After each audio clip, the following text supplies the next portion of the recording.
gonna see an all-out bare-knuckle boy fight between Gibby and our very own technical producer, Freddie. That's not the photo I approved.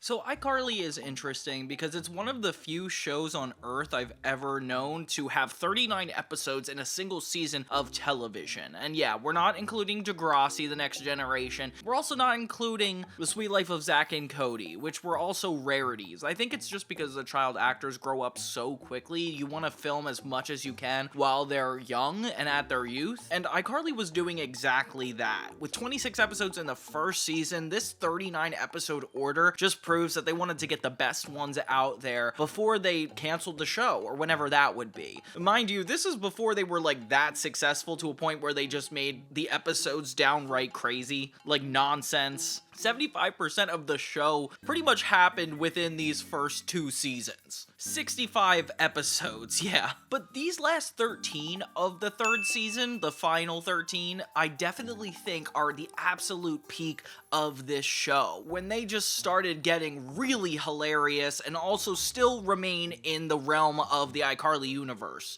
and didn't have, you know, obscure meta jokes and just ridiculous character dips. Like, honestly, like, this is the prime of iCarly. So we're gonna be a little positive on Johnny 2000 this time around and see the best section of iCarly. The first episode we have is iFind Lewbert's Lost Love, and I love it when we explore backstories of supporting characters or just like cameo characters, and since the show has been going on for so long by this point, they clearly had enough room to do so. I love it when they have this. Of course, we start the episode with Messin' with Lewbert, and this exact clip is the one we see in the iCarly revival later down the line, which is actually really meta to think about. And yeah, these pranks are definitely borderline harassment. Like, these kids could have gone to jail if they were above 18 when they did these, especially since they're recording it. Like, that has to be a violation of privacy somehow, right? I don't know how, but the episode starts with Sam squeezing all the icing out of cupcakes, which is crazy that that even happened. And why are they eating them after it? That's gross. The B plot is Spencer trying to figure out what's going on with the Bushwell Plaza. Apparently, Freddie's mom convinced him to join the watch crew to, like, keep an eye on what's going on, which is so funny that, like, he had to do that. It turns out a lot of remotes are being stolen throughout the building, and he has to be the one to figure out what's going on. The Lewbert drama starts when Sam loses her phone and realizes she has to get it from Lewbert's office when they placed the prank. When she's going through it, she finds all this old memorabilia about Lewbert in his younger years, and honestly, it's so funny. Lewbert on his 7th birthday after being run over by a car. But who has a box that says deeply personal items? Like, even personal items as a label doesn't work. Like, deeply? I don't understand. We have such an aggressive word put on there, too. Sam, of course, takes this box and brings it to Freddie going through it all, this is another crime. He also used to be a male model, which is kind of the craziest thing. Like, I can't believe he was even trying to do it. They find a picture of an ex-girlfriend named Marta that apparently he was super in love with. It was before he had his wart, and yeah, it just seems like a really happy relationship, and that kind of explains why he must be so bitter and resentful. They have a quick little montage of what they would do if they actually got Lewbert to be happy again, and the Bushwell would be such a nice and pleasant place, which this is such a crazy montage. I love the fantasizing of it all.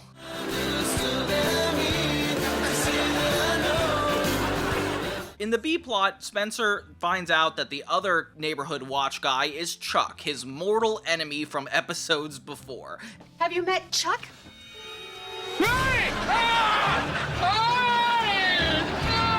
And yeah, Chuck has always been this kind of enemy-like character, just trying to torture Spencer from, like, the boy next door perspective. And this kid's kind of psychopathic. I can't believe we even give him more than a few episodes to go off the show. It's like Carly's Neville. Yeah, that's what Chuck is to Spencer. So they put this whole reunion with Marta and Lewbert on the iCarly web show, which is, of course, Jerry Springer style, because that's the only time you would do stuff like this. And he freaks out, which is, he kind of has an insane reaction that I don't think a normal person would, but hey, he's not normal.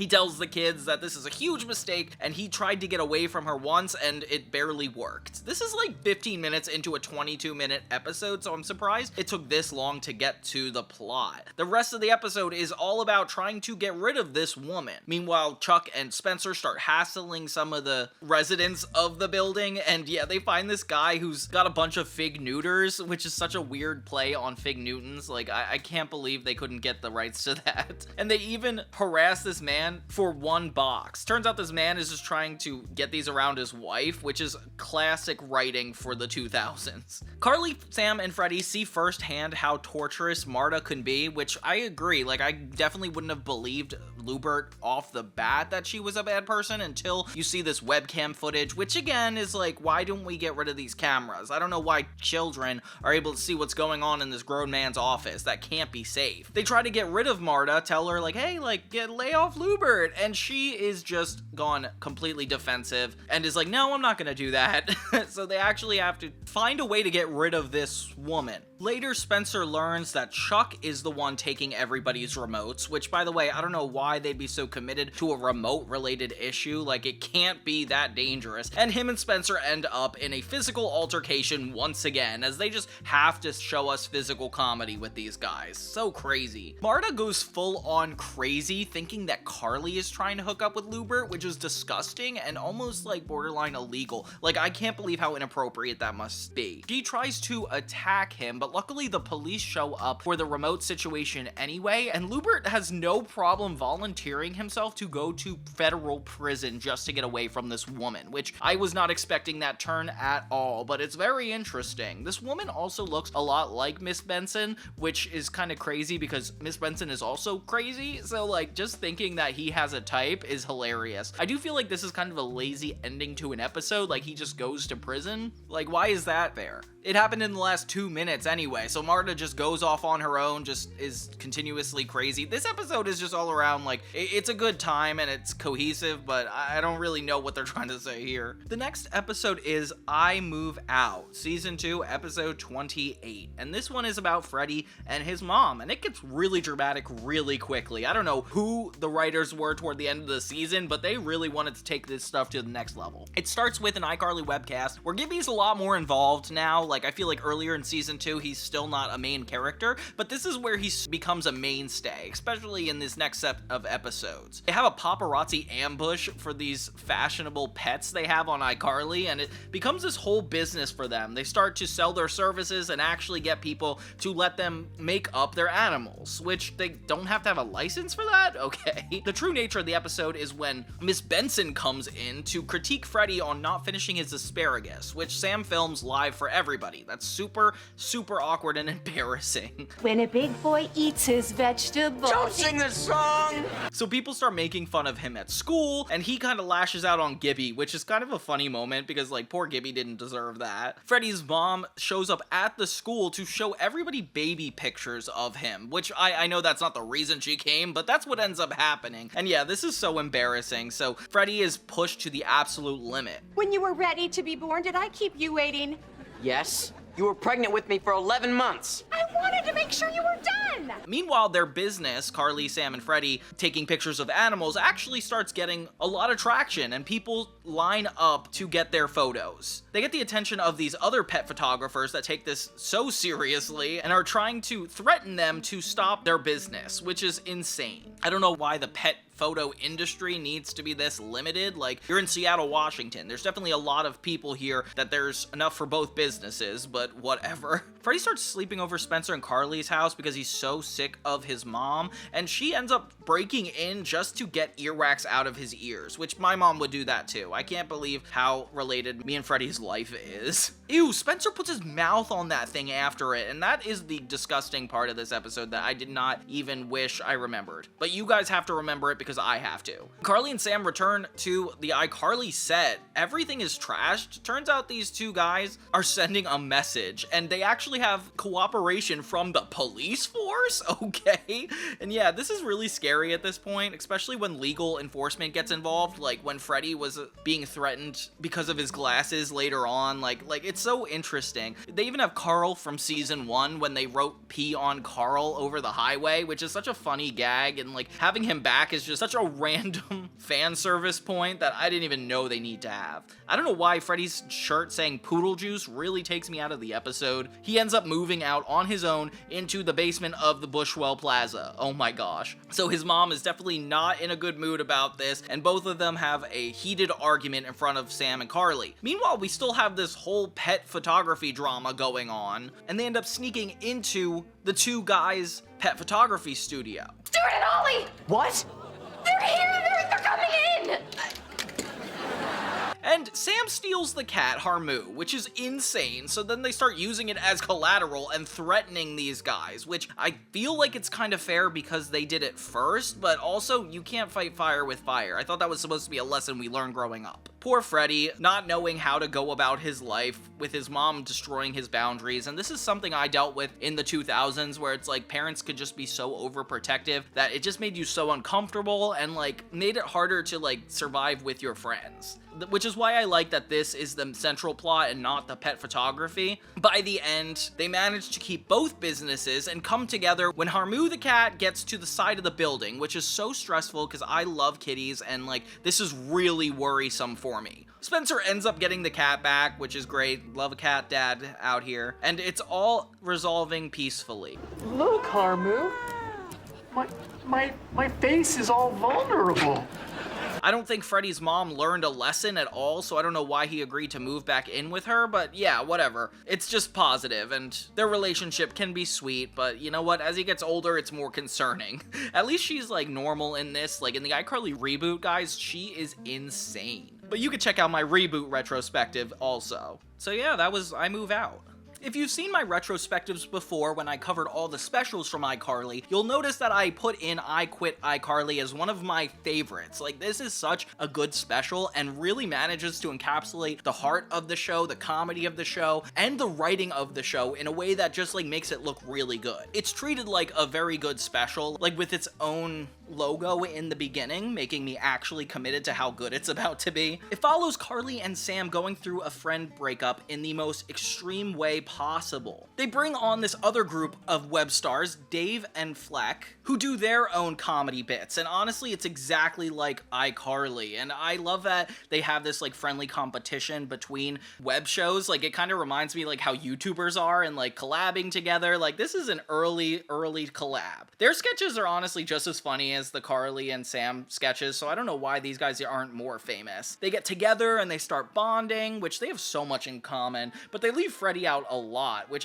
actually makes me feel bad for him. Then I realize he's in the B plot, so that's okay. Fleck and Dave get into arguments because they're just like Sam and Carly, with Dave being the obnoxious, inconsiderate one, and Fleck being the responsible one. With them getting into an argument, Carly and Sam comfort them, realizing the flaws within their dynamics. Ooh, and yeah, it's really cool because we have both conversations, and seeing them connect on this very issue is super funny. Meanwhile, Spencer gets a boat, and that's his entire B-plot in this episode.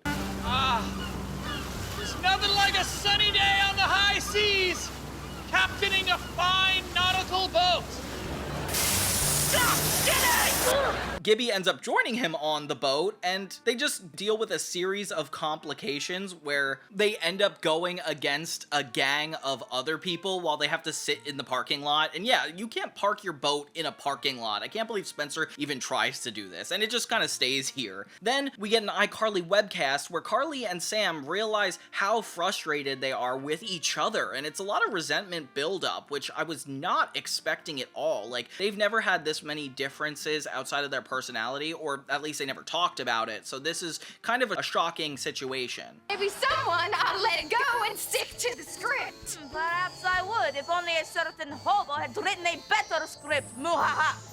It's so interesting to see Fleck and Dave as kind of the anti-Sam and anti-Carly, because it definitely allows them to project their insecurities right onto them, and to see them going through all of this is super funny. They inevitably decide to split up, and therefore split up iCarly too. Oh my gosh. Well, I mean, at first they try to give it a go, where they're both recording separate webcams on different channels, and Freddy's with Carly, obviously, but it doesn't end up working out due to all these technical difficulties, and they realize that their friendship isn't actually worth it, and it's embarrassing because it's live on the web show when they decide to stop, and I feel horrible because we've never seen iCarly have to end this abruptly. And then Spencer and Gibby actually get attacked by an entire baseball team, which I was not expecting at all. I guess it's just a battle of territory, which is so funny. Freddy is trying so hard to be the peacemaker in this whole situation, but I don't know how he's doing it because he's had the same issues with Carly and Sam that they're having with each other, so he should understand out of everybody and kind of like bridge the gap, but he doesn't. So now both web shows are just completely split up due to creative differences, taking things to the next level. Freddy tries to set Sam and Carly up to actually get back together and film a sketch, but things go haywire when they get on this window washer platform that they want to film on. They're assured it's completely safe, which I don't believe, but at least we got a moment with Spencer being an adult actually questioning it. Yeah, that's at least better. So Sam and Carly end up getting both on the scaffold just to prove a point to one another,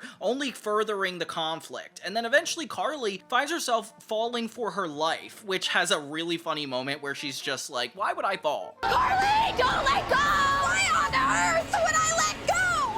And this scene has so many hilarious jokes just because of how serious the circumstances are. And I just like that the stakes are risen and people are actually trying to do something positive as opposed to just cynical behavior. Sam sucks it up and decides to help Carly, which is actually really sweet. And they finally get out of the situation together, with Dave and Fleck not really helping super much, but they end up getting back together, and so do Sam and Carly, actually resolving their issues, which it's so nice to see that they're putting all this petty drama behind us and decide to work together with something. Fleck and Dave apologize to one another too, and they finally get to do the collab that we've been waiting for this entire 40 minutes, which is a fake trailer for something called The Winds, which I feel like it should definitely reference the scaffolding, because how do we not talk about that? Oh, it's called The Blowing, never mind. They call it the blowing.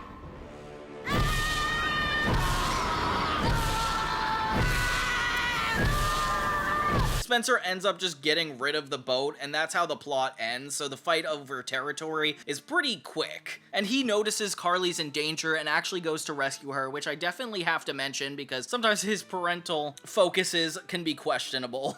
It's all around a really good idea to just mirror the main characters' issues with each other, because it makes the whole thing a lot more psychological than it means to be. I especially like when Sam and Carly are talking to Dave and Fleck one-on-one. It makes me feel like they genuinely care about one another and want to help these two also. Seeing them not be friends anymore, but being friends with other people is really heartbreaking to watch, honestly. And yeah, when the whole webcast doesn't work out for them, that's like when you feel the worst about all this. And it actually coincides with the web show, has to do with Freddy being a producer. It feels like something that would never be done in the later seasons, and that's probably why I like it so much. So yeah, that's iQuit iCarly, one of the best two-part episodes seen of this show.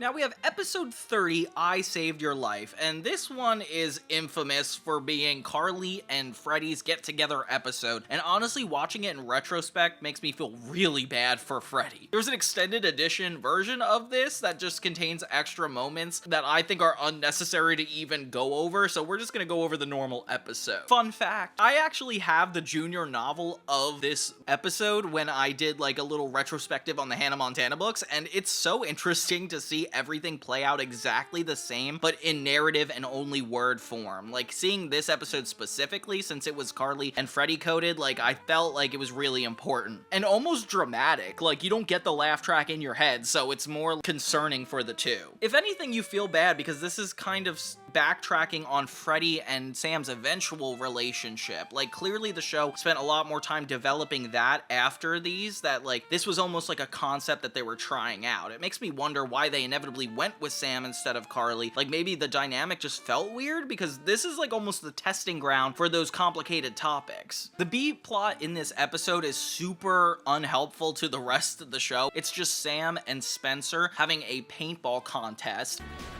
Spencer gonna get got.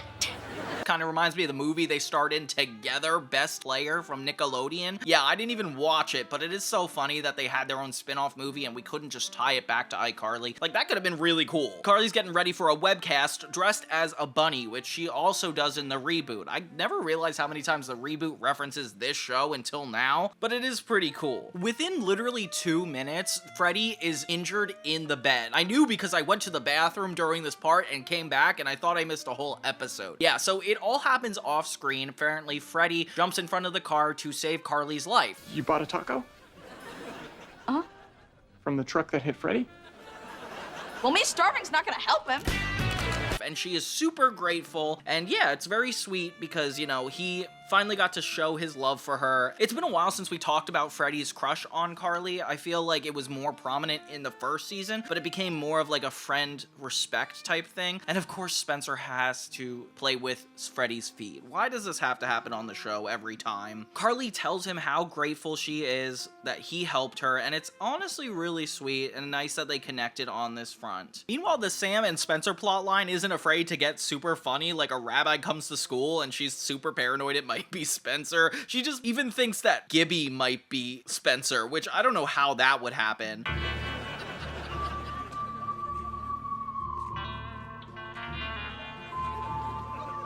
How my hair looks, Sam? You look good, Gib.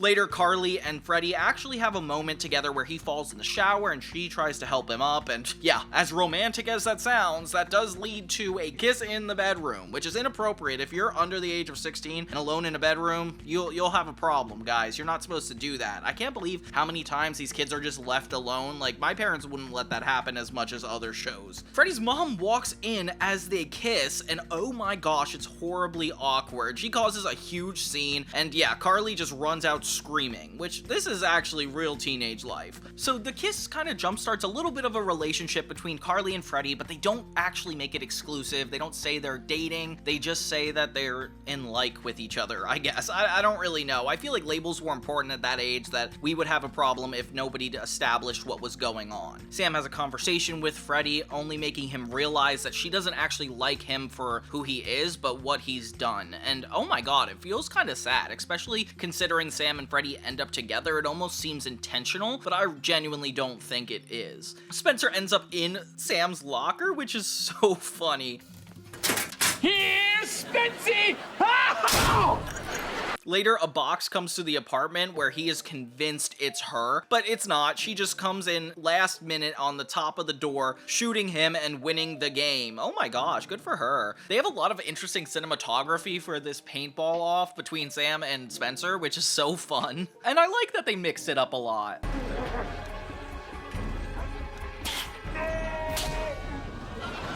Freddy starts getting paranoid about what Sam said earlier, and in the book, this is very prominent. Like, we get to hear more inner thoughts of them because obviously it was written in a novel form. That's kind of cool. He brings this up to Carly, which is super honest of him, and I don't think a teenage boy would do if they actually genuinely had a crush on this girl. Like, I don't know. He's like, let's just hold off and see if you actually like me, which really hurts in retrospect because she never brings this up again. This conversation's never revisited. It seems like it's an open end for a lot of hope, but yeah, until the revival series, this isn't really a thing. So it's kind of trippy to even watch back in time, but they do have a lot of sweet moments together. I feel like I definitely ship them, but I can't tell if I like them better than Sam and Freddy. All around, the only thing that really bothered me about this episode is the promotion surrounding it at the time. Like, I could have sworn this was like a 2-part episode, or at least longer, and I know there's like an extended cut, but it still feels like a plot that should have been put into 2 episodes. Like, if we just had iQuit, iCarly, but this is a higher stakes situation. Like, it feels like they crammed this all into a 20-minute episode and didn't even want to. So I'm very confused at why it had to be like that. Very important episode. Episode 31 is I Was a Pageant Girl, which is a Sam-related episode, and I love getting more backstory. We start with iCarly, of course, and it's a little baby Spencer segment, which is so cute. I love that they just put this man's head and give him the body of a baby. I don't know why, that's always like a funny bit to me. They give him different things to get his reaction to it, and it's actually a really cool idea.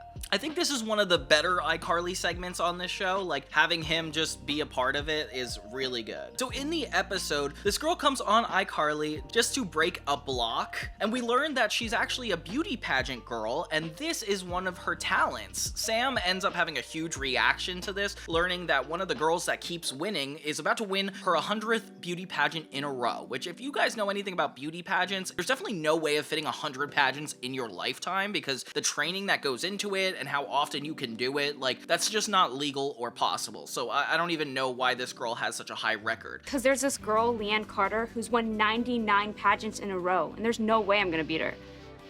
Well, you gotta try! Sam having this whole backstory actually shocks Freddie and Carly because, I mean, it's Sam. Like, she's always super masculine, and the fact that she has this feminine background probably is a shame for her. So Sam is insistent on taking this girl down by using Carly to be a part of the pageant. So she trains her to be a pageant girl. And I actually really like this because it just has to show that she has skills doing it. Like, it doesn't have to be her performing it necessarily in order to do it. Meanwhile, the B plot is Spencer and Freddie going on a date with this mother and daughter that have red hair. I don't know if that has to do with the plot, but I just can't stop thinking about it. He does not want to go on the date, but he inevitably agrees just because Spencer guilts him into it. And as they're waiting to go out, they get so into this game where you put cards on your head and have to guess what the people are doing. And honestly, this was ahead of its time. I feel like this game actually was invented, but like after iCarly. I can't believe how they predicted this game. So we get into the pageant setting, and this is a really fun change of location for the series. We meet the girl that Sam's fighting against, and of course she's like the really positive one. It just makes me remember that the Carly team is not the heroes of the story ever. Sam learns quickly that she could actually participate in the pageant contest, so Carly doesn't even need to, which if I were Carly, I'd be kind of annoyed at this. So they switch dresses, and Sam decides to be the one to go on stage, which there's no way you could put all this together last minute. Carly watches from the sidelines like a stage mom, and honestly, this is like my favorite way of seeing Carly, just being like obnoxiously positive. My name is Danica McNulty. I'm from Yakima, and I enjoy reading to special needs kids. Shh, shh, shh. This one's mine. My name is Samantha Puckett. I'm from Seattle, and I love fried chicken! Sam eats a bunch of chicken behind stage, which is not a very pageant-like behavior, but that just makes it even more interesting. She doesn't have anything prepped for the talent competition, which again, like, there's no way you could put this together so last minute. She's lucky to run into one of her former dance teachers, the guy from the Victorious universe. Oh my gosh, see, this actually could have been an easy bridge to have both shows, but no, he's a separate character, the same way Victoria Justice is a separate character in the I Fight Shelby Marks special, and it's just so annoying because it would have been a little bit easier just to like make these all connect. Like, come on. Spencer and Freddie get super obnoxious and into the game they play to a point where they're actually neglecting their dates and honestly like really disrespectful. I hate that like they get so wrapped up in this game and ignore these women because they don't deserve that at all. Meanwhile, Sam brings out her performance with her dance coach, and she's just lucky she and him remember the whole thing and that they justified it, because it's hard for me to believe. This should have been in the dance marathon special that they were doing on Nickelodeon at the time, because this is really impressive compared to the dance episode. Seeing them tap dance, it's so good. I definitely think that's Sam doing it too. Like, good job, Jeanette McCurdy. This is some skills here. I love tap dancing, so watching this is really fun. The episode ends with Sam winning, but we don't get to see that moment. I hate that they give us the most impactful moments and just skip them to them talking again. Like, why does that have to be the reality? Especially since the I Saved Your Life episode and the pageant episode. Like, what's going on here, guys? All around a really fun episode to get a part of. And I love seeing this side of Sam. It's very positive and shows us that she's not just this crazy lunatic all the time.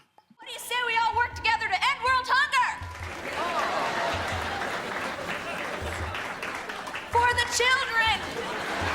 Next next episode is probably by far my favorite iCarly episode in general, and I don't think I realized it until I've rewatched it now. Episode 32 of iCarly Season 2 is called iEnrage Gibby, and Gibby is just such a good character. We're talking about supporting characters getting the spotlight, and this is when they do it really well. It starts with a simple episode of iCarly where they're just doing their normal hijinks, and honestly, I don't get why people would tune into this show and watch Carly and Sam do half the things they do. Like, I could understand even like Mr. Beast taking up the internet, but these guys do not have anything interesting to actually bring to the world. Not that I'm saying Mr. Beast does, but it's still at least content. These guys are just like nonsense sometimes. We see that Gibby has a girlfriend, and that's where all the plot coincides, which of course Freddy is super insecure about this, because why in the world would Gibby have such a gorgeous girlfriend when he doesn't? And I'm allowed to say that because I was 15 when this came out, therefore this is referencing a time where I was also 15. So Gibby flaunts his girlfriend around school, and obviously it's very funny to contrast this dopey kid and this really attractive girl, which these standards would not be met today. I feel like we were a lot more looks-based in high school and middle school, so it kind of makes you feel bad that they're judging everything based on looks, and yeah, it's not holding up. What's up, Tasha? Who's thinking about you? That's right. This guy. Oh, that is so sweet. We learn that Spencer was declared in the newspaper as dead. Oh my gosh. And yeah, so this is like a horrible miscommunication, and Spencer's like, I'm gonna have to call somebody about this. So later somebody shows up actually offering Carly his condolences and money for Spencer's art, which turns out to be a lot more than he's ever gotten in his life. Oh my gosh, ironic, huh? Later they have a hobo-themed party where Gibby's girlfriend actually has an idea to get Gibby a camera for his birthday. So Freddy, of course, is the technical genius and tries to show her which one to get, but obviously they go to the studio and fall on each other. Don't know how that actually ended up happening. And Gibby walks in on it as if it's like a huge cheating scenario, and it is just so funny that she's dating him. I just can't get over that. So yeah, Gibby starts to threaten Freddy all around, even texting him obscure things, which honestly is really funny. And everybody doubts that Freddy is going to be able to beat Gibby, which is so funny, and of course hurts Freddy's confidence a lot. Spencer shows Sam how the pop rocks pop, so he puts his mouth over her ear. Ew, this is so gross. But he still takes advantage of the fact that people think he's dead and continues to profit off of it, with Sam and Carly eventually being involved in the mix. And honestly, this has to be a law or something. I don't understand. 2 G's. But I told Clemish I'd probably sell it for around 500. Well, at least artists get more money for their work after they're dead. Hello? No, I'm sorry. Spencer is dead.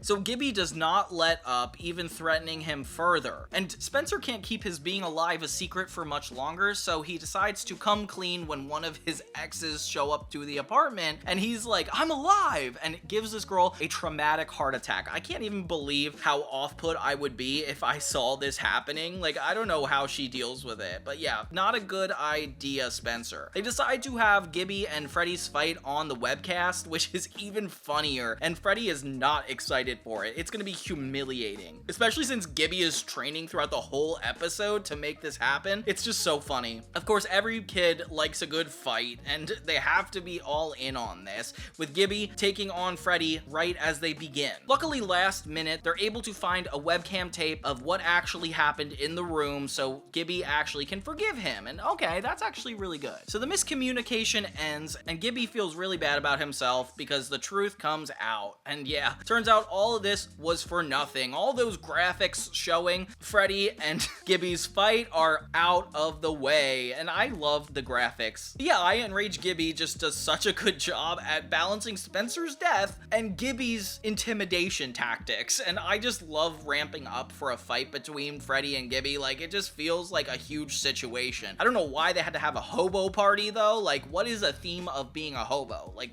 I don't know. But yeah, this one was just a lot of fun. This next one one I have a pretty big vendetta against. It's called iSpace Out, episode 33 of iCarly season 2. And if you've heard me talk about it before, it's just the fact that they say they're gonna go up into space this entire time. All the promos and everything have alluded to them going into space, and you know what? It doesn't even happen. Even the DVD cover, guys, has Carly in space. Like, you're telling me this isn't being misled at all? It starts with the web show where they introduce this technology where they could dance next to a giant vertical screen, which is a lot more easy to do in retrospect than before. And this guy just has light up pants. I don't understand the whole gimmick behind this. This rich billionaire ends up breaking onto their webcast feed, which, by the way, I do not like seeing the iCarly graphic in a vertical direction. It does not look natural. Look at that, guys. Like, you're telling me that's real? No. And this guy invites Carly, Freddie, and Sam to be a part of their space program because apparently he hosts summer space programs where they send people to space to actually vacation there. And he's trying to build awareness and make this commonplace, which actually freaks me out a lot. I can't believe we were even talking about this in the 2000s. Of course, in real life, we actually went to space again recently, and I don't know, that space freaks me out, guys. I don't really want to get into it, but yeah, this entire episode doesn't actually have them going to space, which I'm gonna remind you during it so you're not misled like me. They end up going to this space training facility to go through some psychological training to see if they can handle going to space. And honestly, this part is like the most interesting of the episode, seeing them go through different space things. And I don't know how they created this as a set. Like, that's insane. The B plot is just Spencer going crazy. This little girl starts appearing around the apartment and he just thinks he's imagining things, maybe because Carly's away for an extended amount of time, and it really bothers him. So he's like, what do I do? And I don't know what I would do in this situation either. Freddie, Sam, and Carly end up going into this giant incubator where they'll sleep and actually practice what it would be like to be in a ship together. Of course, so many red flags come up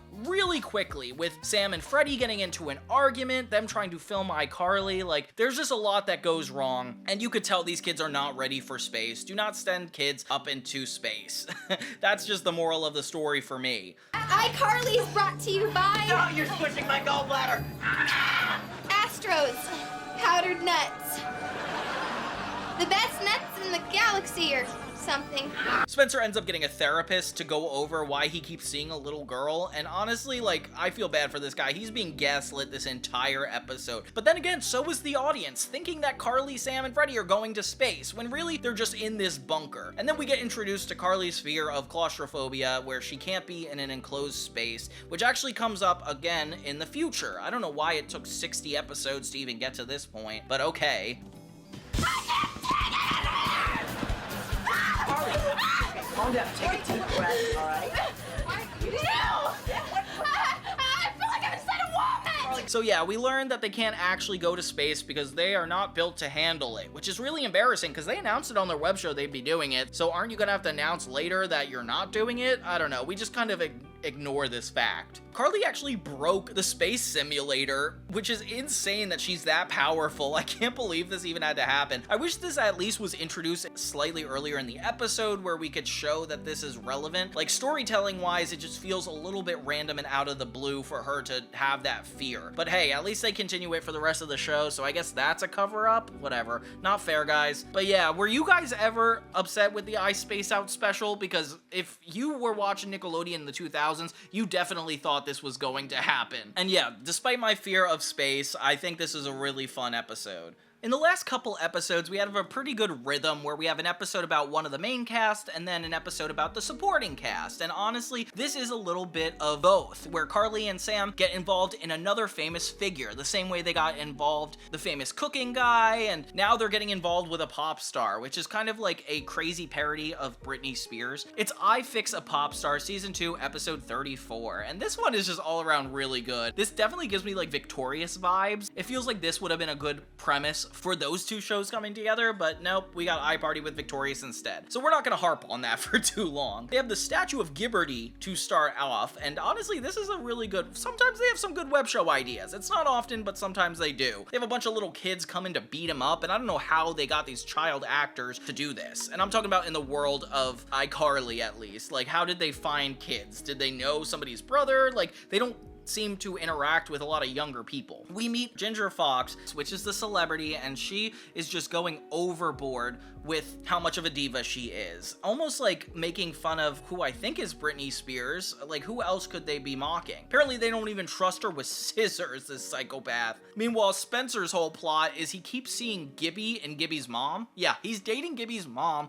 Gibby? Mom?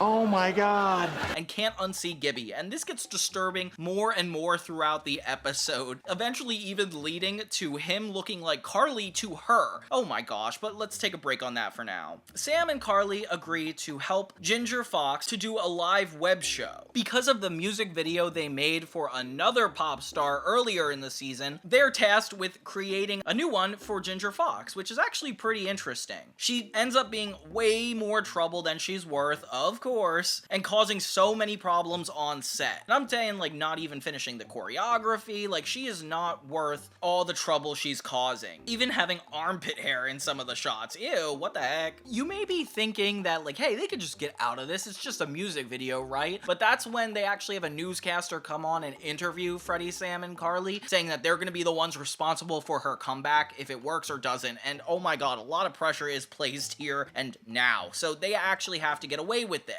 Spencer and Gibby's mom start getting into arguments about how they can't stop seeing each other as their younger siblings. And Gibby's mom is like, hey, like, if I can get over it, you can. And I don't think that's a good method, okay? Like, Spencer says immediately he's not comfortable with it. I don't think he needs to be talked back into it. They don't even trust Ginger Fox with a baby during the rehearsal, so that's how you know that she's in danger. Freddie, Sam, and Carly try to do their best to make her appear talented. So Freddie has an idea of, like, putting the music on and having her lip sync to it, which has always been a plot before, so I'm interested in how they're going to implement it into iCarly. Once Ginger Fox takes the stage, we got Carly, Sam, and Freddie in the tech booth trying to make this look super convincing. The producer admits that he's trying to put this in their hands so they could blame them if she doesn't have a good comeback, which is kind of harsh when you think about it. I don't know why you get these underage kids to take the fall for like $1 million issue. Ginger Fox turns out to be even worse at lip syncing, looking horrible on screen. So it actually does ruin their reputation, and this is where the episode ends. Like, I don't think it's very positive, but at least she ends up getting a comeback and a lot more attention. It's super nostalgic to see them try to, like, put on their own performance when really the main three cast members are the show. Like, it's so funny. Ginger Fox actually had an AI finish her song for her a couple years ago. My girlfriend showed me a fully finished version of this song, which you can apparently find on the internet. You guys should check it out, because it's actually trippy to think that we have the technology to finish projects that were started in the 2000s. Like, this is kind of insane. The next episode we have is iBloop, and this really doesn't count as an episode, guys. I can't even believe it got a production code number. This should just be special features on a DVD or something. Yeah, I don't know. I've talked about these before. There's the Dr. Phyllis show from Drake and Josh that does clip shows really well, and these are bloopers, so they're definitely a little bit different, and I could just keep or leave the way they went about it, which is being the extra meta jokes. Like, it's Carly playing Miranda Cosgrove, essentially. Like, all the actors are playing themselves, but it's only Spencer and Carly, and we get a little bit of insight into some of the funniest bloopers over time. I just wish they didn't have the narrative part of this, because it feels a little too spoon-fed. Like, at least just make this extra features. Don't call this an episode. Oh well, all around, really interesting time. I'll show you some of my favorite parts in the highlights, which is like Spencer's stunts. Yeah, these are really funny. Why are you drinking ketchup? My magic meatball told me to. But I've got a wagon full of dog parts and a big bag of dog hair or something. And then some of Sam's moments, honestly, are really funny too. I'm Carly. I am not Carly.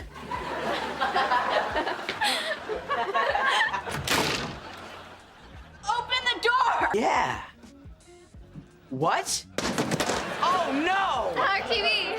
But yeah, that's all I really have to say about these. The next episode is where I, as a viewer, started to tell that iCarly was getting a little too hard to be filmed. Yeah, iWon't Cancel the Show is the next episode, and it's actually excluding Sam for the first time. It's insane to think about, but yeah, this is them doing it. So basically, Carly finds out that her dad finally is able to watch the show, so this time they're gonna go live and do it for him. But Sam's not around, so they gotta see if they could still go through with the show successfully without Sam. And you can imagine why she needed a break. Like, this is 36 episodes. I can't believe how long this season's going on. If anything, it's a red flag they kept going within this year. This episode actually reminds me a lot of the iCarly Awards, where there was the web show going on for most of the episode, and then Spencer's B-plot going on downstairs for the rest of the episode. At least this time he doesn't have to be super hands-on with it. But wait, yeah, Carly's gonna need him for some jokes, so he is hands-on with it. So he's on a date this whole episode while she's trying to make this web show turn out well. Turns out Sam is in juvie. We find out for the first time, and honestly, it's so funny to think that character-wise she finally got to juvie. Like, it's so funny. Of course, Spencer's a player, so he has to put on this persona of sophisticated, which is the opposite of what Carly wants. Like, she needs a partner that will be on screen with her because Sam won't be there, and obviously Spencer's one of the well-known characters, so why not have him there? But yeah, this goes against all his plans, which is actually kind of funny, but Spencer's a good brother, so he'll do it. Apparently, Carly's not supposed to reveal her father's whereabouts, but does at the beginning of the show, which is kind of a funny moment. For their first installment, where they spin a wheel, and instead of landing on the gross thing, it lands on diamonds, so they have to fix it. This is starting to remind me of the Amanda Show a little bit, the way it's like formatted. It's just so random. Why can't Gibby just be the one to fill in for Sam? Like, I don't know why that's not a talking point. I know Freddie fills in a later episode, which is kind of fun, but this one is interesting. So Spencer successfully, somehow, keeps going up for iCarly and then down for his date, and it feels like the Hannah Montana episode where she was performing on stage at the same time as like coming back down to be on her date, which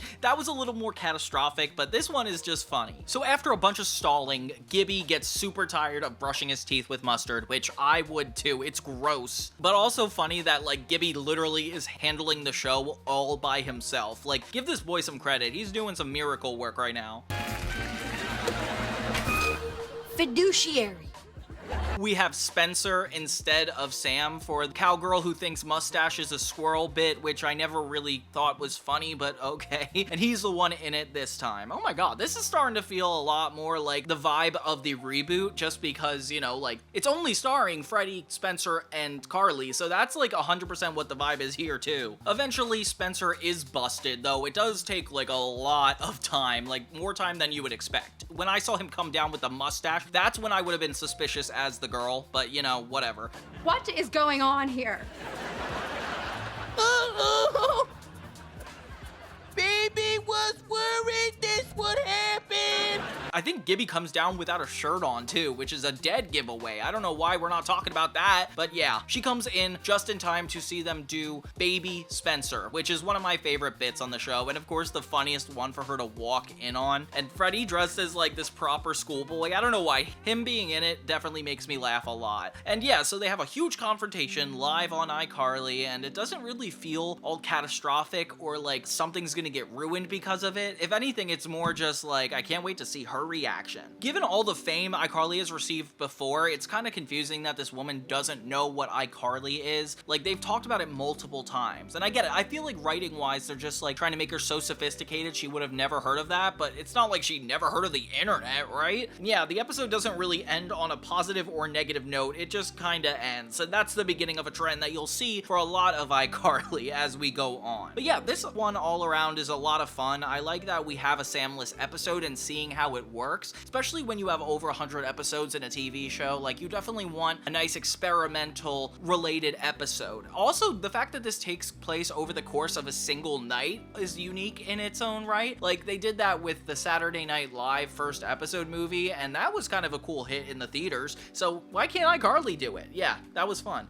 Next episode we have is I Believe in Bigfoot. It starts with the cast getting ready for a new iCarly bit where they're all dressed as 80s characters, and Sam doesn't want to because she's watching TV of all things. Sam is just not a good partner. Turns out Carly is a die-hard Bigfoot believer and obsessed with the fact that Bigfoot exists, okay? It's funny because Spencer also knows there's no such thing as Bigfoot, but then he believes in the Beeve Coon, like he's convinced that exists, so I guess the Shay brother and sister just believe things. This conversation topic ends up taking over the entire school, which is actually really interesting. It kind of reminds me of like a trend, like where everybody would be talking about the same thing. Very like Edward versus Bella from Twilight, if I had to compare it to anything. It reminds me of growing up. So Carly wants to bring this propaganda to the internet, as if it didn't start from there. She finds this guy who wrote a book about Bigfoot and why he exists. So she's like, let's bring this guy onto the show. So she does that. And for some reason, this feels political. I don't know if you could like push your beliefs to everybody on the internet. I guess that's all it is. So this is when the plot takes a turn. They talk about how Psycho has an RV, which by the way, I wish Psycho was mentioned more in the reboot series. If you saw my video or even saw the reboot series itself, you'll know that they don't really mention him that much, and it bothers me a lot. But hey, it's still not bad. You should definitely check it out. So yeah, Carly and the gang, after being so conflicted with all this stuff, decide to finally see for themselves if Bigfoot exists. So they take the RV across town to try to find proof. Carly? Carly? Bigfoot? Oh, I love road trip episodes, and it's really fun to see them all in an RV traveling. Like, I used to grow up in an RV, that was fun. From this point forward, the episode becomes more of like a horror story, with all of them in the woods, essentially trying to find Bigfoot. But it's night, it's scary, and honestly, the vibes change a little bit, and it's funny, but it's still like a little haunting. They meet these two other guys looking for Bigfoot, and yeah, they harass them, okay. And they even find the author of the book out here on his own looking for Bigfoot. Oh my gosh. So yeah, Freddy has the technology to actually find this guy, and they spend all night staking out, which kind of reminds me of the episode I Stake Out. Okay, cool. Spencer dresses up in camouflage to blend into the forest and find the beef coon, which is his goal, and it's kind of crazy. They end up catching something that looks exactly like Bigfoot, but it turns out to be the author of the book, and he keeps promoting the book in the middle of talking, which is so funny. And yeah, they consider this case closed after this happens. It feels like kind of like a Scooby-Doo moment. And we end up getting a shot of the beef coon, which is crazy by the end of the episode. This man dresses up after getting caught and is caught by another group of kids. Turns out the RV goes missing and nobody knows what happened to it, with the episode ending on it being driven off and a shriek by Bigfoot. So I guess Bigfoot does exist in this community. All around, really fun episode. I feel like it was more like a road trip experience that ended in like a campfire episode, but yeah, I enjoyed the whole thing. Ugh.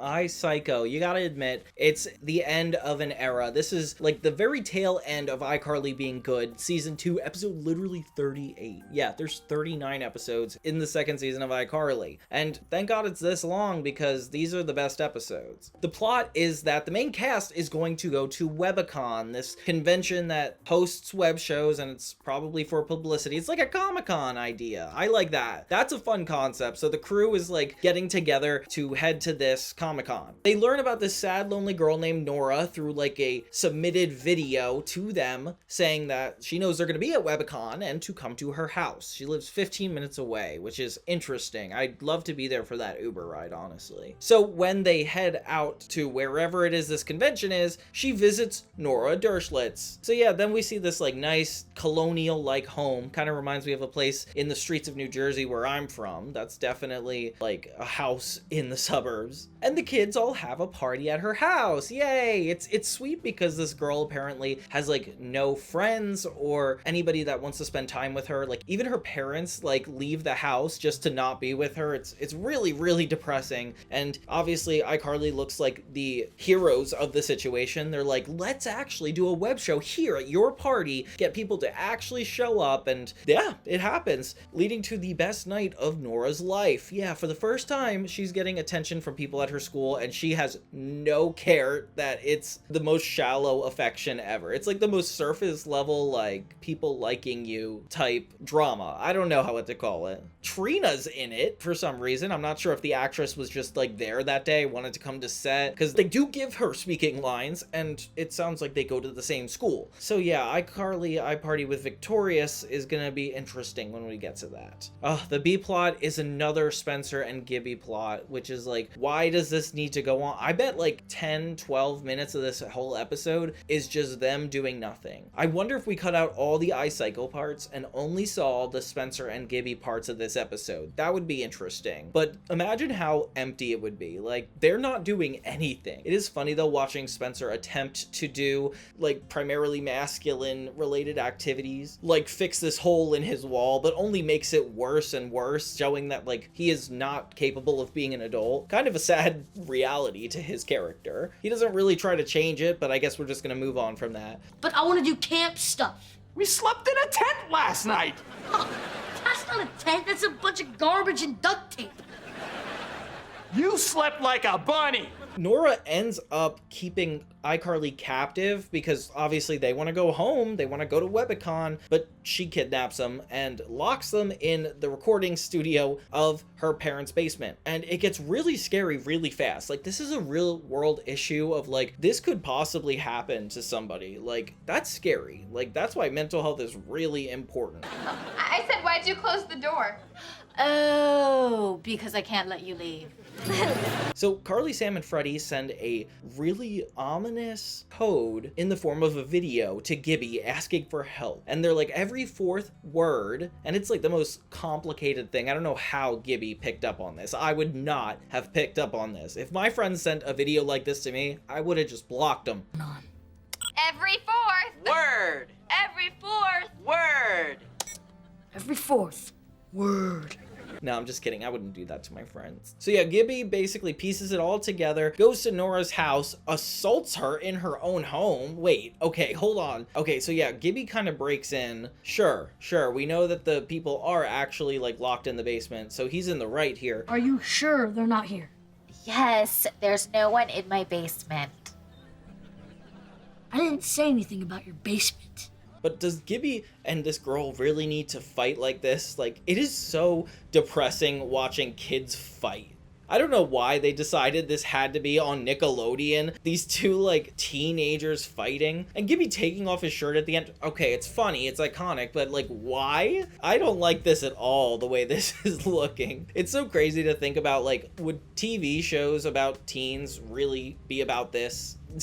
What would a teen show like this look like in this day and age? Like, I don't know. I can't imagine any kids going through this specific situation. The final episode we have in this set, which is actually the season finale, after 38 episodes, we finally get a season finale of season 2. And this is the crossover event, the infamous crossover event between iCarly and Victorious, where there's a heat wave going on in both series, and each of the characters deal with it completely different. In Victorious, they're all locked in a van, and in this one, they're all stuck in the iCarly main lobby, which is another, like, complete episode done in one period of time, like we did with I Won't Cancel the Show. That's really interesting that they're choosing to do this like a lot. So Carly and Sam have to make a utopian city of the future, and it's so funny to see what they say about the whole situation, like the perfect city that is efficient, promotes good and old-fashioned values. That just sounds like crazy conservative stuff. I don't have to tell you guys how many times it gets gross, like Sam putting a napkin on her armpit. Yeah, that's the first time. Spencer finds this cooling unit that has a bunch of different holes that allow cold air to come in, but it's complicated because the whole building doesn't get this, so everybody else is suffering through this heat wave. They end up getting a bunch of tubes that go all throughout the apartment to make the whole place colder, and honestly, that's a good idea, but it definitely feels like this would have taken more than like a day to set up and made them even sweatier to try and do. Somebody who's in a heat wave as I'm filming this episode, I don't think this is as realistic. One by one, people start to show up, and oh my gosh, actually the generator breaks, so Spencer's gotta find a way to get it back working again. Miss Benson joins the crew, and then one by one, throughout this power blackout, people start to take advantage of the iCarly space. And honestly, this is starting to remind me of the Storm episode of Drake and Josh, where they all got stuck in a big event.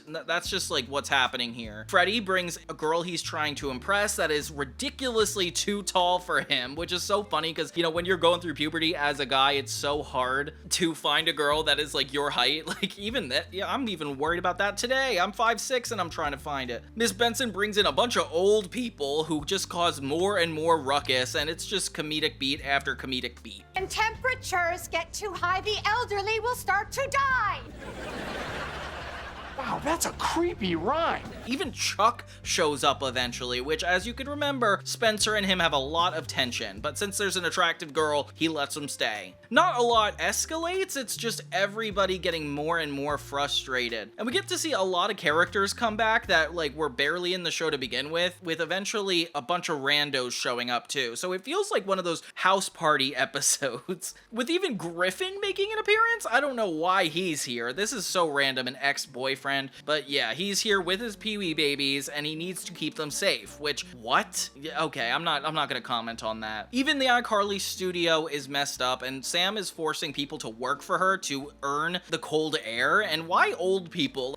Griffin hogs all the cold air for his beanie babies, and that is like one of the funnier parts for me. Eventually they break the utopian city and Carly is just through with it. So she jumps up on the table, gives them a good speech about how she wishes they had the perfect utopian society, because that's what her project's all about, and it's so funny. And then the power goes back on, the cold air is restored, and everybody walks out in the middle of her talking. Oh my gosh. So yeah, perfect utopian society. Freddy's date ends up ruining the utopian society, and they kind of do like a little Godzilla reference, having her be tall. I don't know why we have to make fun of her for that, but whatever. Yeah, all around, good episode of iCarly. Weird way to end the whole season, but the fact that we got to see a bunch of characters come back, that is a lot of fun.